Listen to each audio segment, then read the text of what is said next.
Bandido bom é bandido vivo. Antes de tudo, me apresentar, meu nome é Radassa, eu tenho 16 anos, sou cristã missionária e eu estou fazendo isso em sinal de obediência. Eu não me considero uma pessoa influente, os meus pensamentos e ações talvez impactem ali 2 ou 3 amigos meus no máximo.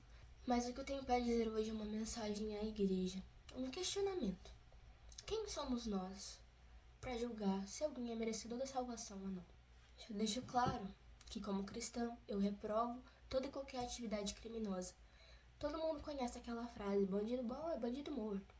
Mas ontem ela me atravessou de uma forma. Outras pessoas já falaram sobre isso, mas eu quis trazer a minha visão, porque foi um passo de obediência. Quem nós somos para apontar a mão para alguém que está pecando e dizer: você não merece a salvação?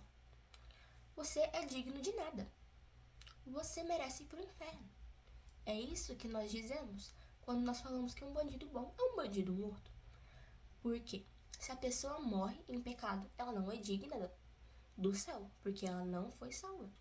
Ela não foi salva porque a salvação não foi oferecida a ela ou porque ela nunca soube que existia alguém disposto a salvá-la. Esse é o questionamento que eu trago a vocês hoje. Quando nós aplicamos o pensamento de que bandido bom é um bandido morto, nós negamos o direito da salvação a essa pessoa.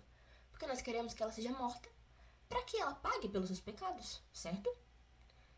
Ele precisa pagar. Ele deve morrer. Lembra que pra mim, quem foi que morreu para pagar um pecado? Certo, Jesus Cristo. Jesus Cristo morreu na cruz para que nós, eu e você, não precisássemos morrer pelos nossos pecados, porque o salário do pecado é a morte, corretíssimo. Mas uma vez que Jesus, sem pecado, santo, se entregou para que nós tivéssemos vida, então ninguém mais precisa morrer para pagar os pecados, certo? Uma vez que você aceita Jesus como seu único e suficiente Salvador, você tem acesso à vida eterna. Mas uma vez que a pessoa morre sem receber a Jesus, o que acontece? Ela não vai para o céu, né? Então, por que nós estamos dizendo que uma pessoa deve morrer porque cometeu um crime? Ah, Radassa, mas você é contra a pena de morte? Com certeza. Não sou contra uma pessoa pagar pelos seus crimes, até porque se ela fez uma coisa errada, ela deve sofrer as consequências disso. O próprio Deus permite que nós passemos por certas dificuldades para nos formar, para que nós possamos ser pessoas mais maduras e resistentes, mas também porque a gente comete erros. E a gente tem que sofrer as consequências desses erros. Se a pessoa comete um crime, ela precisa sofrer as consequências desse crime e ir presa pela pena determinada. Isso eu concordo.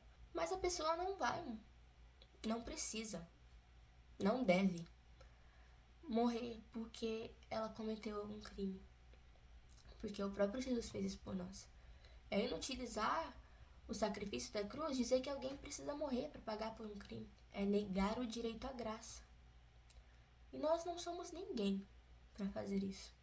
O próprio Deus, que era o único, poderia nos condenar à morte e ao sofrimento eterno pelos pecados cometidos por nós. Ele se ofereceu como sacrifício vivo, nos ofereceu a graça, a salvação, e através dele nós temos vida. Então quem somos nós, igreja, para apontar para uma pessoa e dizer: você deve ir para o inferno, você não é digno de ser salvo porque você matou uma pessoa? Nós cometemos erros, não existe pecado grande e pecado pequeno. A nossa mentira, a nossa inveja, a nossa fofoca é tão pecado quanto o assassinato de uma pessoa. Eu não defendo quem faz esse tipo de coisa, mas pensa comigo, como fica o psicológico de uma mãe que passou a vida toda orando pelo seu filho, tem os joelhos calejados, os olhos cansados de tanto passar madrugadas orando para que o Senhor resgatasse o filho dela daquela vida, ver ele ser jogado no meio da rua como nada, e ela deve pensar: por que eu não fiz mais? Onde eu errei? O que eu fiz de errado para que o meu filho não quisesse ser salvo, para que meu filho não quisesse conhecer Jesus? Como fica a cabeça de um pai, de uma mãe, que precisam sair todos os dias, trabalhar de manhã até a noite, vivendo essa guerra sem saber se vão voltar para casa? Como fica a cabeça de um filho, vendo essa situação, vendo que os pais trabalham, morrem de trabalhar e no fim do mês não tem dinheiro nem para comprar comida? Isso é a realidade de muitas pessoas, não só no Brasil como no mundo. Pessoas que vivem na extrema pobreza, que não têm direito ao básico, alimento, água limpa, casa. Então, como fica a cabeça de uma criança ver seu pai esgotado, ver a sua mãe cansada, não ter o que comer? De que adianta trabalhar? É assim que nascem os criminosos. Falta de oportunidade.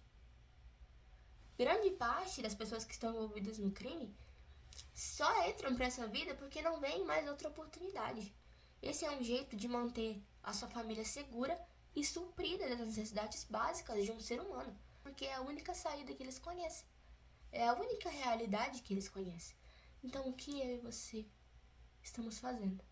O que nós, como igreja, estamos fazendo para que essas crianças cresçam sabendo que podem ter um futuro diferente, que podem ter uma casa, que podem ter um carro, construir uma família e serem felizes? O que nós, como igreja, temos feito para dizer a essas crianças que elas não precisam passar por isso, elas não precisam viver essa vida, que elas têm outra oportunidade, que existe uma pessoa que ama e protege elas todo o tempo e sustenta elas em todas as áreas. Alguém precisa contar para elas, porque nós estamos aqui só apontando o dedo e falando: você não é digno, você está errado, você merece morrer, você merece ir ao inferno. O que nós temos feito para que essas pessoas não passem mais por isso? Massacrar vidas é desperdiçar almas. E nada disso vai acabar com o crime. Não vai acabar com o tráfico, não vai acabar com os assaltos, ao matar 200 mil pessoas que seja. Chacina não vai apagar o pecado que existe no mundo. Mas nós, como igreja, temos a responsabilidade, o encargo, o mandamento de pregar a palavra a todas as pessoas, de oferecer a elas uma oportunidade melhor, de oferecer a elas o evangelho de Cristo, que é o suficiente, que nos sustenta, que nos guia, nos baseia. Nós temos essa obrigação com a sociedade. Então, de que adianta nós dizermos que somos cristãos se nós vivemos nosso próprio mundinho dentro da nossa própria igreja? Não, aquele ali não tem jeito mais. Aquele nunca vai se arrepender. Nós precisamos insistir. Qual é o preço de uma alma? Então, eu deixo essa reflexão para vocês. Será que bandido bom é bandido morto? Na minha opinião, bandido bom é bandido salvo, bandido redimido. Bandido bom é bandido vivo.